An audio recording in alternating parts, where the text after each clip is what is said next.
was singing in the shower one day when he realized it, his voice coming from two places at once.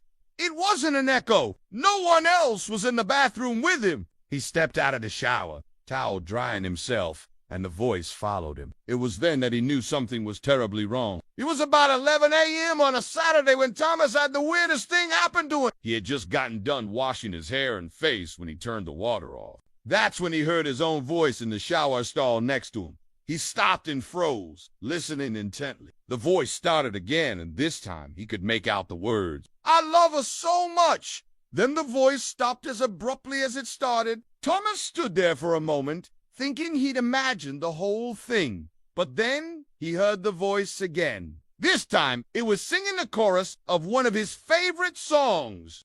It was his voice, but how? Was someone messing with him? Was there someone else in the bathroom? He peered around the corner and into the adjoining shower stall, but no one was there. Was he losing his mind? Had he been in the shower too long and gotten a little delirious? He shook his head, chuckling at himself. It had to be the most ridiculous thing he'd ever experienced. He stepped out of the shower and reached for the towel hanging on the rack. And that's when he heard the voice again. It sounded like it was coming from inside his head. He dropped the towel and backed away from the shower. It couldn't possibly be. But what if it was? What if his mind was playing tricks on him because of stress or maybe sleep deprivation? Maybe he needed to take a break from work and see a doctor. Could it be some kind of early onset dementia?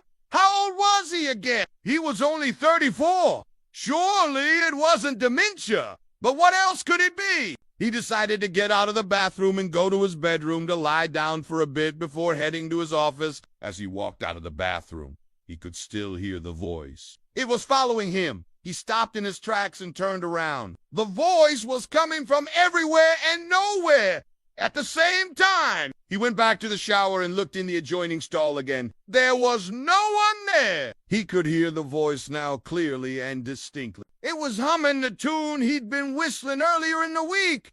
What was going on?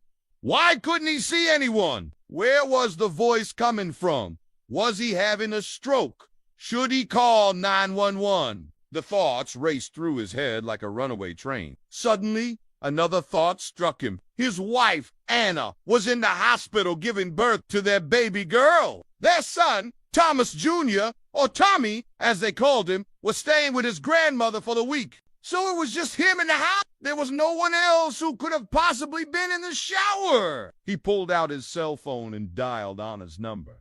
She picked up on the second ring. "Hey, honey," she said. Her voice was weak but happy. "How's everything going?" he asked. "Oh, great. We're expecting the baby any minute now," she replied. "That's wonderful news," he said. "Can you talk?" "Yeah, everything's fine," she said. "Good. Well, listen, I have to go. I think they're getting ready to bring her in," she said. "Okay. Well, I'll see you later," he said. "Yeah, later," she said. And then she hung up. He stared at his phone as the realization dawned on him. Was she the voice? But how? If she was in the hospital, then why was her voice echoing in his back? He rushed to his car and drove to the hospital. He parked in the visitor parking lot and ran into the hospital. He found the nursery and stopped in the doorway. There were 3 bassinets in the room, but all of them were empty. One of the nurses noticed him standing in the doorway and asked, "Can I help you?"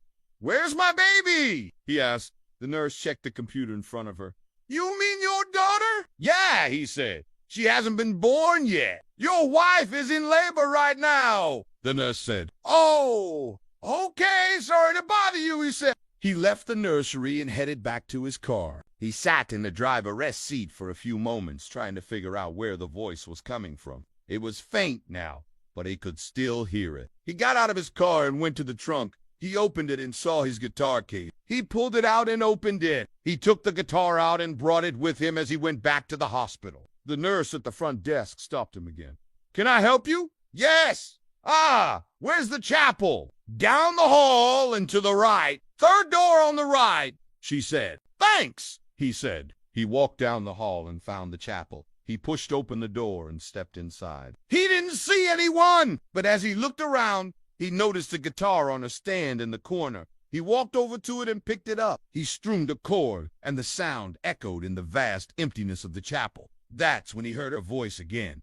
"I love you so much." It was coming from the guitar. Or was it? He closed his eyes and listened intently. It was his guitar. The sound of his voice was being amplified by the wooden frame and resonating through the body of the guitar. But how could his guitar be in the bathroom at home and here in the hospital chapel? He looked at the guitar in his hands and then at the empty chapel. He had an eerie feeling that he was not alone. Someone or something was with him, watching him. He slowly began to play the guitar. The sound of his own voice filled the chapel. "I love you so much," he sang. And as he sang, he felt a sense of peace come over him. He was unsure if it was the music or the fact that he was finally alone in his thoughts. But as he played on, he felt the anxiety lift and the fear recede. He didn't know how long he'd been in the chapel, but eventually he stopped playing.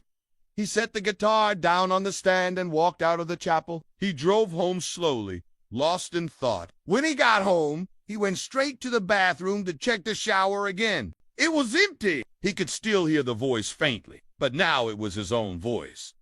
He was the one making the sound, but how could he have been in two places at once? He still didn't have an answer, but he no longer needed one. He could feel his voice coming from his heart, from his soul, and that was enough for him.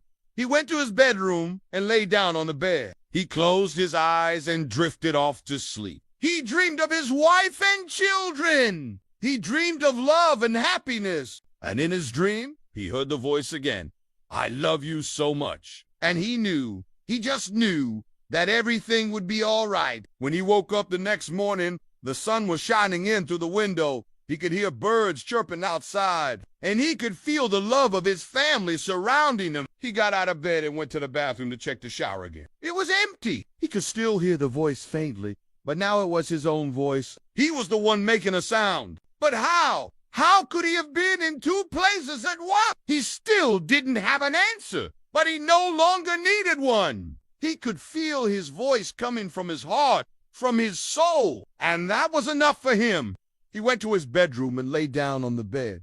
He closed his eyes and drifted off to sleep. He dreamed of his wife and children. He dreamed of love and happiness. And in his dream, he heard the voice again. "I love you so much." And he just knew that everything would be all right. Now, after hearing this man's story, please tell us in the comments, what do you think happened to him? And if you want to hear more interesting stories, stay tuned.